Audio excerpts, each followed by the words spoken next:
So this is take 2 of going through the Libchat experience itself. I now have my second computer. And so I'm going to function both as student and the librarian. And part of the challenge of what happened with take 1 was that Pedro took over. And one thing that we will have to learn soon is how to invite someone once a reference transaction has happened. And it probably is more intuitive if I'm currently in that mode, but, and it would have been obvious, but asking Pedro indirectly, we couldn't figure that out. Anyway, never mind the aside, let's get to the experience itself. So I'm first of all going to close all of these out, because we're going to start with going to chabotcollege.libapps.com. And while I'm doing this, the other tutorial, which is live, is one that focuses more on the admin features related to Libchat in terms of settings. So I'm not going to talk about them so much in this one. In this one, we're actually going to go to the experience of doing a live chat reference experience itself. So once we're logged in, we want to make sure that we're signed in. When we do that, this creates the Libchat interface. We make sure that we're online. I recommend turning on the desktop notification as well. Sometimes that doesn't show up for whatever reason. I'm still trying to learn and figure that out myself. Notice here that if there's any live tickets currently going on, that's when they show up. That's what I couldn't figure out last time. We click on chat, so it lets you know who's currently on chat. And for settings, we want to make sure that we are definitely live and that our notifications are there and our live status is underneath chat. So that's what's going on here. So we're now ready to take in a chat reference experience. So now I'm going to do that. And oh God, my old one still comes up, not my new one. So I may have to go, oh, maybe if I reload this page. There we go. So Chabot student is generic Chabot student is why I'm listing this name. So it knows that it's me. I'm going to enter my own email address, and I'm going to leave the question. And now, if I can't get into the library, we'll start with.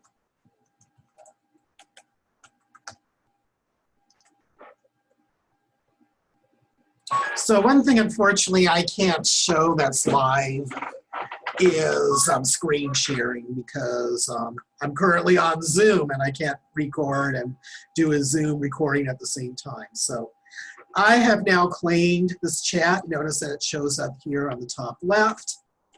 Notice here that we have a chat feature, we have patron information, and we have frequently asked questions. Once you click on it, you have then claimed it. Notice that frequently asked questions, if for some reason you're in a rush, you can use certain things on here for certain canned responses, such as, for example, for authentication issues, here's who you can include, or alternative usernames and passwords, that type of stuff there as well.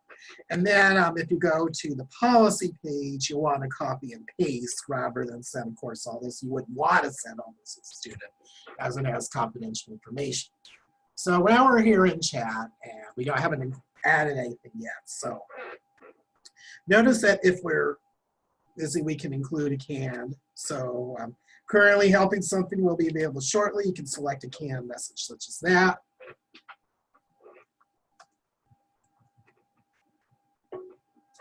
Chabot student has responded, and okay, we're now available. So, and notice that it didn't tell us on top here what that question is.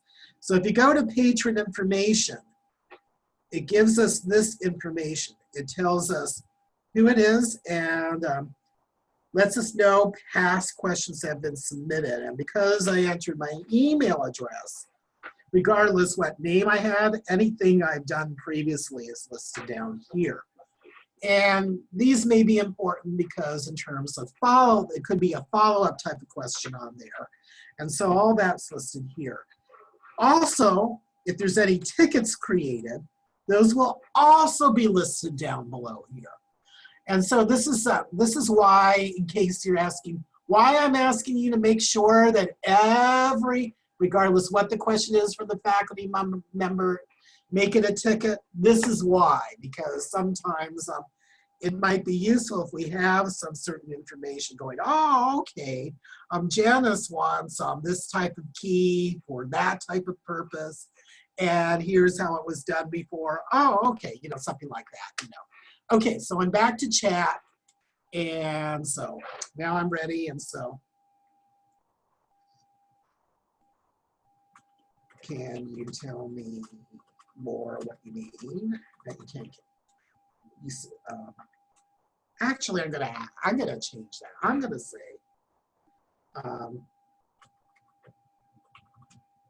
you say you can't get into the library. Are you talking about a database?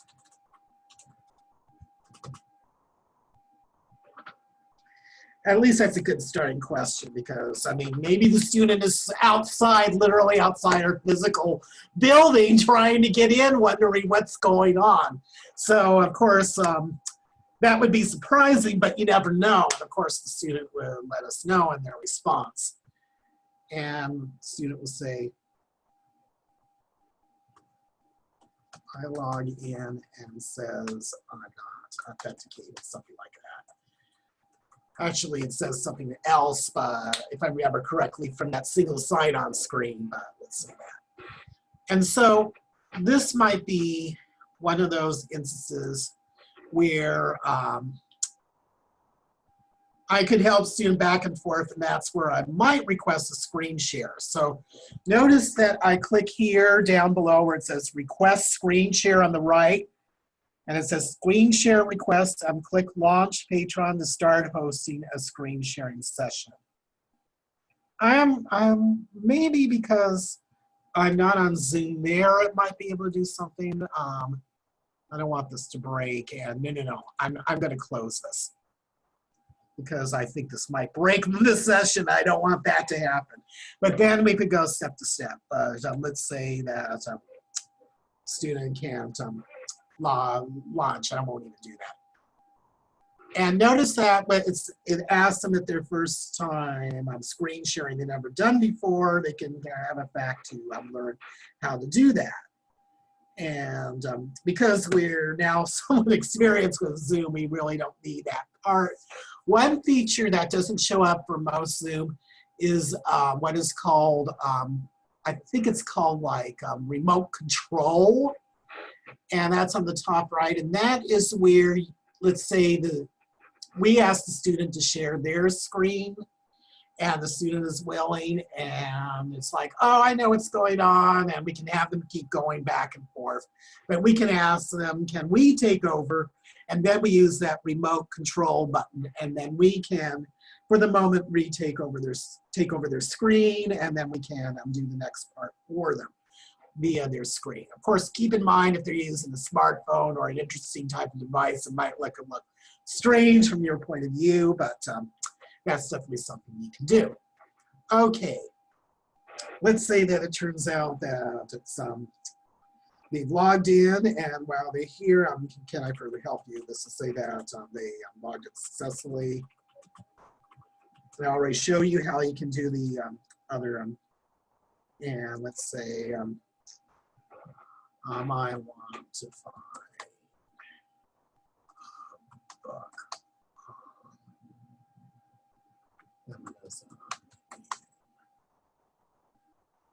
Let's see. Dawson's. Okay, so obviously, since we're currently not open, we'll let students know that ebooks are available.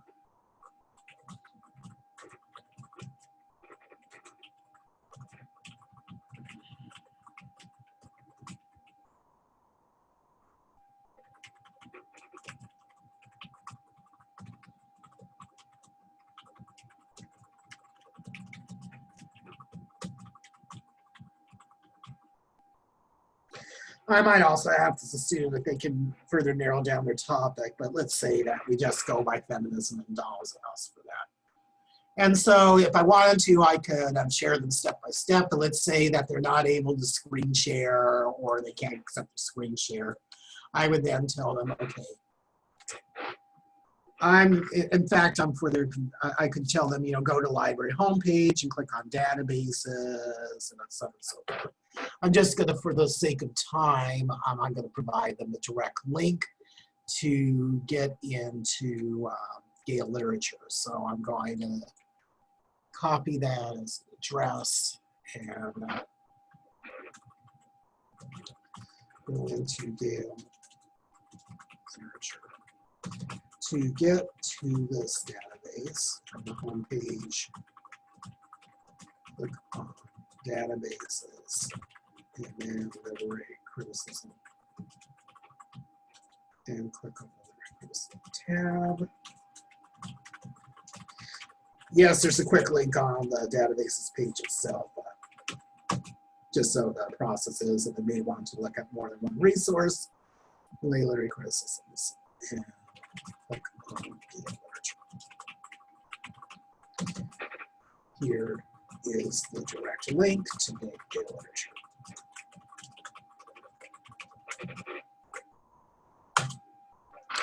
So as you can see, it appears there as a link, so the student can then click on that. And this assumes by then they already were able to log in because we already theoretically went through that transaction. I didn't go through that step by step where I explained the WID number and all that. And I would explain that to them. Obviously, from our point of view, we're going through the same process as well. And like I said, if we ever want to share our screen or the student share a screen, we would request the screen share and do that. As you can see, it shows up down there as well. And I don't think I need to show you this part. Definitely we can send links to students there if we find an article. And we may have to ask for their URL again because, yeah, we could do a permalink in there, but it's nice that they already have it in their area, so that's what I would do. Let's say that we're done with the transaction. And so let's say that a student found something and it requires some type of follow-up. Like they found something, but looks like they need further help, and they're going to go ahead and spend some time searching, and then the session closed, and you're wondering what to do. So, let's see. Probably have it. Okay, so notice that there are options here on the top right. So, since this is authentication as well as a research question, I definitely would want to create a ticket. So we're definitely going to create a ticket for this chat. And so we're creating that ticket. We're going to, like I said, I do not recommend banning IP addresses. If we started doing that, we're going to end up banning all the students who are using computers at site itself. We want to avoid that. Notice we can create tags for later use. This is, by the way, how you invite someone. Transfer chat to another department user. So it's on the top right here. But right now we're going to end chat. So chat is now ended. And so we close. And so if we go to tickets here is that experience itself. So if we wanted to, we can open ticket and later claim it. So you notice that the guest librarian would then forward it to us to follow up with Jeffrey because they can't provide WID numbers specifically, although one thing that has certainly helped is now that they would tell the student to go to ClassWeb and if necessary reset the password, but they can't go into any further detail than that. They would then forward that. And right now, I guess because it's during my session, I work with the patron themselves, it's there so that I could follow up and say that I lost contact with the student. And I can create a reply, put in my reply. I can even put in an attachment if I wanted to. And then I can choose if I want to submit as closed. I would make it either open or pending. Let's say that I want to be solely in charge of the student, but I don't think it's closed yet. I'd probably select it as pending. And so then it gets set there. And then everything under answers, underneath tickets, it will definitely show up there because it looks like default is our complete set of tickets. We can definitely change. If we wanted to only find the pending, we can select that, click on filter, and only the pending one appears. And then under answers, that is where you go by default for our, I thought it only did our open tickets. I guess by default it does go to our complete list of tickets. And if we only want to see what's currently open, we can do that either from either place. Remember to click the filter part though first, because then that will change. It's currently are no open tickets, okay. And I mean, that's part of basically the chat references working with tickets, either underneath the dashboard, under answers, and then everything that's happening in the Libchat environment itself. And let me see, does that ticket remain? Okay, I guess as long as any tickets that happen during my session, I guess it shows up there. That's how the ticket thing goes. So you're probably going to have some more questions, the more that we work with it. I'm going to have some questions. I'm still learning it. Keep in mind, I've only done a little bit more, and I've seen a few webinars that are very, very general. They don't really go necessarily into the weeds, per se. So if you have any questions, feel free to ask me. John's also an excellent resource because he actually worked with LibAnswers at his previous institution. One thing that might be different is the Libchat interface is newer. This is version 2. You may have worked with version 1 then. And he definitely has had experience working with the FAQ elements regarding LibAnswers as well, which neither of these are about, but definitely is a place to go. As you can see, those FAQs can definitely be very, very helpful during the transaction itself if we are especially busy.